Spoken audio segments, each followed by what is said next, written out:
하나님의 말씀은 이사야서 3장 17절에서 23절까지 말씀입니다. 우리 한 목소리로 함께 봉독합니다. 이사야서 3장 17절에서 23절까지 말씀입니다. 17절에서 23절까지 말씀 한 목소리로 함께 봉독합니다. 그러므로 주께서 시온의 딸들의 정수리에 딱지가 생기게 하시며 여호와께서 그의 하체가 드러나게 하시리라. 주께서 그날에 그들이 장식한 발목고리와 머리의 망사와 반달 장식과 귀고리와 팔목고리와 얼굴 가리개와 화환과 발목 사슬과 띠와 향합과 호신부와 반지와 코고리와 예복과 겉옷과 목도리와 손주머니와 손거울과 세마포 옷과 머리수건과 너울을 제하시리니. 아멘. 하나님의 말씀입니다. 할렐루야.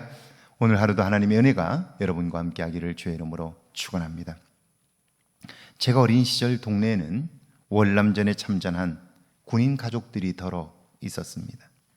그들은 매월 전쟁터에서 보내주는 월급으로 살았는데 오랫동안 남편과 떨어져 지내면서 생긴 문제들도 있었습니다. 소위 춤바람이 나거나 그것에서 만난 사람과 부정을 행한 일인데 그것 때문에 가정이 깨지고 어려움을 겪었습니다. 그때마다 동네 사람들이 모여 했던 이야기들을 기억합니다. 남편 목숨값을 가지고 어떻게 춤을 춘대, 이역만리에서 남편은 그 고생을 하는데 부인이 돼서 어떻게 그럴 수 있느냐고 하는 것입니다. 근데 사실 그것이 사람입니다.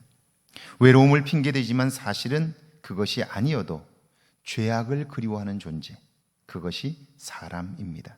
오늘 17절은 그것을 말씀하고 있지요. 그러므로 주께서 시온의 딸들의 정수리에 딱지가 생기게 하시며 여호와께서 그들의 하체가 드러나게 하시리라. 음욕을 품고 부정한 일들을 자행한 유다의 딸들, 하나님은 그들의 정수리에 딱지가 생기게 하사 모두가 보고 알 수 있게 하십니다. 그들의 하체를 드러내 부끄러움을 알게 하십니다. 이 말씀은 악행은 감추어질 수 없고 하나님은 결코 용납하지 않으신다는 말씀입니다. 쾌락은 잠시이지만 고통은 너무나 큽니다. 이런 쾌락을 추구하는 삶은 사실 왜곡된 삶으로부터 기인한 것입니다. 18절에서 20절까지 말씀입니다. 함께 했습니다. 주께서 그날에 그들이 장식한 발목고리와 머리의 망사와 반달 장식과 귀고리와 팔목고리와 얼굴 가리개와 화관과 발목 사슬과 띠와 향합과 호신부와, 하나님은 구체적으로 그들이 자신을 치장하기 위하여 사용한 장신구들을 나열합니다. 발목고리, 망사, 반달 장식, 귀고리, 팔목고리, 장식띠, 향수병, 호신용, 부적입니다. 하나님은 인간을 아름답게 존귀하게 창조하셨지만 사람들은 자신을 귀하게 여기지 않고 오히려 장신구로 자신을 치장합니다. 그것으로 자랑을 삼습니다. 하나님의 도움을 구하기보다 값비싼 부적 사용을 자랑하며 의지합니다. 그러니까 자기 자신을 돌아보지 않고 자기 자신의 부족함들을, 자기 자신의 연약함들을, 자기 자신의 죄악을 발견한다면 하나님 앞에 통회하고 자복함으로 내면을 새롭게 해야 될 텐데, 그런데 그러지 않고 그 내면의 죄된 모습들이 발견될 때마다 그들은 자기의 장신구로 그 부분들을 가려가는 거예요. 옷으로 가리고 장신구로 가리고 사람들의 눈을 그곳에 주목하게 함으로써 자기 자신의 치부가 드러나지 않게 한다 하는 거죠. 그러면 어떤 일이 벌어질까요? 속은 시간이 지나면서 골마버리겠죠. 냄새가 나겠죠. 그러면 그걸 그때라도 알아차려야 될 텐데 그 냄새 나는 것을 향수로 커버해 보려고 하는 거죠. 이게 잘못된 삶의 태도인 것입니다.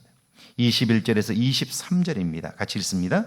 반지와 코고리와 예복과 겉옷과 목도리와 손주머니와 손거울과 세마포못과 머리수건과 너울을 제하시리니 옷으로 자신의 음란한 몸을 가리고 화장으로 음흉한 얼굴을 가립니다. 그러나 하나님은 중심을 보고 알고 계십니다.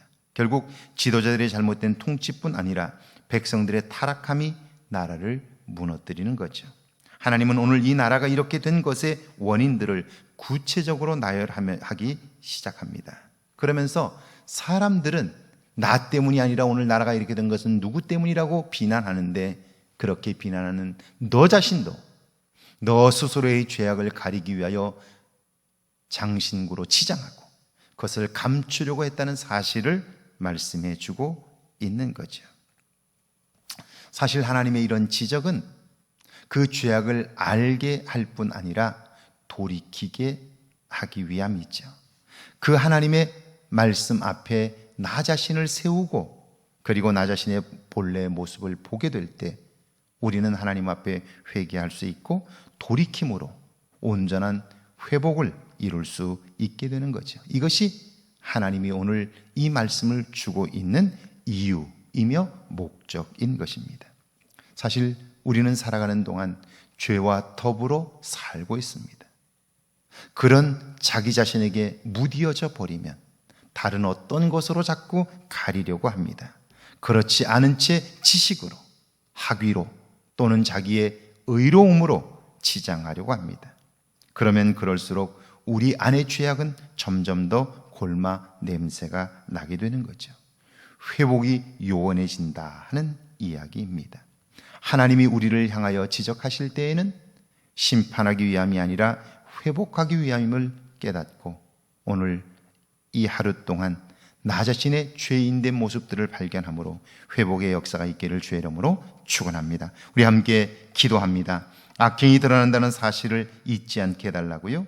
옷으로 화장으로 내면과 부끄러움을 가리는 어리석음에서 벗어나게 해달라고요.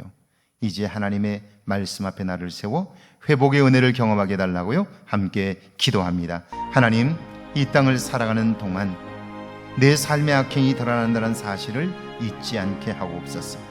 옷으로 화장으로 내면과 부끄러움을 가리는 어리석음에서 벗어나게 하시고 이제는 이 땅을 사는 동안 하나님의 도우심 속에서 회복의 때를 경험하도록 도와주시고 오늘 하루도 그 은혜 안에 살도록 역사하여 주옵소서. 주님이 함께 하사 오늘 이 날이 복되게 하시고 무엇보다도 나 자신을 발견할 수 있도록 은혜를 베풀어 주옵소서.